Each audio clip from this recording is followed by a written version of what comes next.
This is the most powerful small luxury crossover available in America.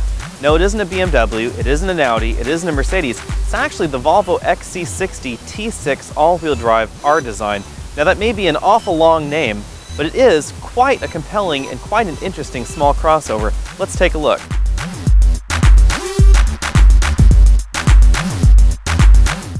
Now the last true R product was the S60R and V70R, which had a fairly unique engine in them. The XC60 R design, however, doesn't. We actually just get the regular old Volvo T6 engine here, which is an inline turbocharged engine. It uses a twin-scroll turbo. Base engine produces 300 horsepower and about 300 pound-feet of torque. And this one, however, has been tuned by Polestar, which is Volvo's pet tuning company in Sweden. And this one actually has been bumped up to 325 horsepower and 354 pound-feet of torque, which definitely makes it class-leading. In comparison, of course, to the BMW's own twin-scroll turbo, which is about 300 horsepower and about 300 pound-feet of torque as well, very similar to the base XC60. But that's not all that Volvo does to the XC60R design.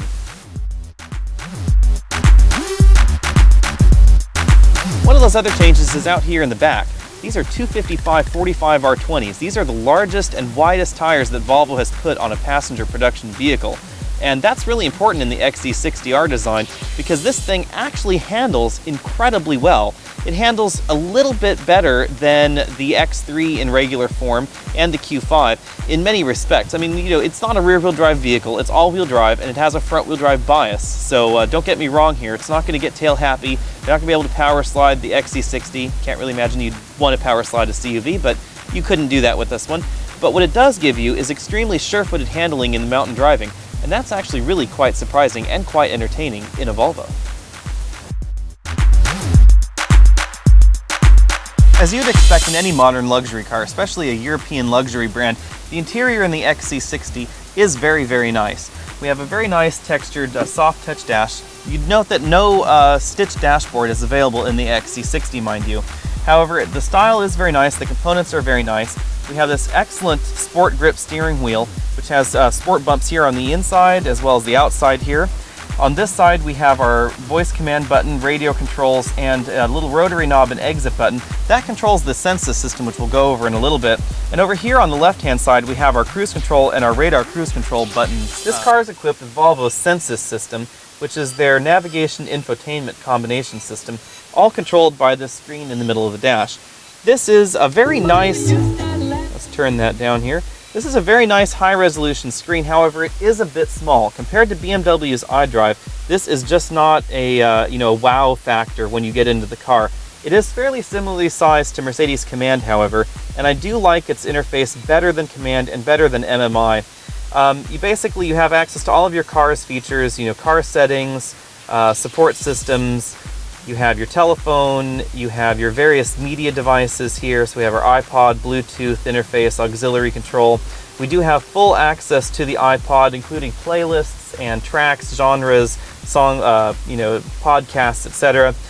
One nice feature about the system, and that's interesting that Volvo did this, is that over here on the steering wheel, you'll see this little rotary knob and this exit button.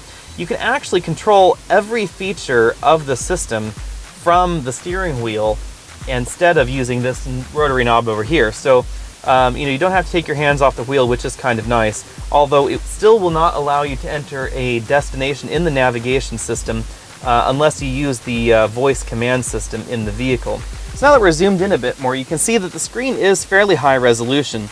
However, again, it isn't quite as nice as iDrive. The mapping is very snappy, however, now that it's hard drive based. And other than the screen size, I really don't have any complaints about the navigation system versus its direct competitors. Back down here in the center console, you can see the controls. We have a number keypad here, which is used for the phone, as well as for navigating your iPod and your radio controls. We have our climate control system here with this little graphic here that everybody seems to be copying lately. Of a little human, you can direct your airflow based on what part of the body you want your air to go to. And down here we have our safety systems. This car is not equipped with the blind spot information system, so we have a missing button there. But we do have our pre-collision warning system here and our lane departure warning.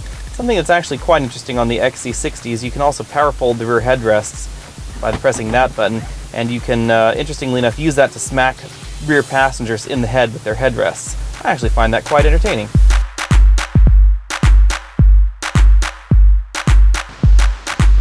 Volvos have long been known for seat comfort, and that's true especially here in the rear, where unlike many other SUVs, we actually get very nicely supportive seats. These would be good for long car trips. And the seat bolster on the bottom isn't quite as low to the floor as it is in some. Of course, being dedicated to safety, Volvo loves kids. And to that end, we have rear seat entertainment available here in the headrest, as well as integrated child booster seats. Now those booster seats do remove this option that ours has of these heated rear seats. You can't do heated rear seats and the child booster seats at the same time. However, those child booster seats do make it easy if you have a child that is out of the regular child car seat age and up to the booster seat age. You can just pop those up from the seat and then fold them back in when you want to have an adult in the back. Everyone claims they buy a CUV for cargo capacity, so let's check out the XC60's trunk. It is, of course, power operated via the remote or via the button on the outside of the tailgate, as well as this little button here to actually close the tailgate. This is kind of a handy location. Some tailgates, power tailgates, they put the button over here on the inside of the trunk. That's quite a bit less convenient than up here on the lid, although it is a little bit high if you want to try and close the lid with your nose if your hands are full. You know, I don't know how many of you do that, but I find myself trying to do that all the time. These are the largest roller bags that you can carry on a domestic flight, and you can see they fit quite nicely here in the cargo area of the XC60. One interesting feature about the XC60 is that it shows Volvo's continued dedication to cargo carrying and practicality.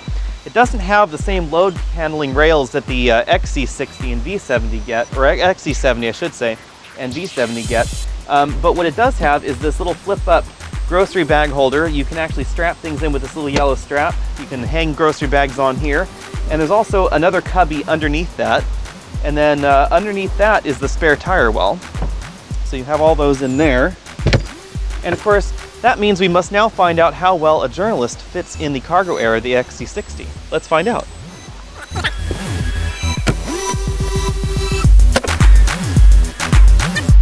The XC60 receives a solid 9 out of 10 for comfort in the trunk here, and that's due largely to this very nice carpet in the back here, as well as very nicely finished seams. Everything is done very nicely here in the back. However, the old Volvos, you might have noticed, had a square back, and these modern Volvos, including the XC60, have this severely curved back here. It actually is trying to be more of a coupe-like profile, and that really does limit headroom in the cargo area, as well as those large boxes that you might try and jam in your XC. One handy feature of the XC60 is that, like most Volvo models, the front passenger seat actually folds almost completely flat. You can see actually if I had the seat moved back a little bit more, you could actually fold the seat completely flat, and then by pushing it forward you could tuck its headrest sort of under the dash to keep it down. Now while that does affect the bolsters on the seat, because the seats are fairly heavily bolstered, and that really would put some interesting crinkles in your bolsters, you definitely could do that for a short-term car trip to IKEA if you had a long item to put in the car. That makes it considerably handier than many other CUVs. Of course, our tester rang in at just under $53,000. Now, while that may sound expensive for a Volvo, that is several $1,000s cheaper than the BMW X3 335 or the Audi Q5 or the Mercedes GLK. And you should note that the Volvo is considerably more powerful than the Mercedes or the Audi because of that 354 pound-feet of torque and those 325 horses under the hood. Now, since it is not a rear-wheel drive vehicle, it won't handle quite as nicely as the GLK or the X3, but it is fairly competitive with the Audi Q5. That's been our quick look at the Volvo XC60. Check out thetruthAboutCars.com for news, reviews, and more.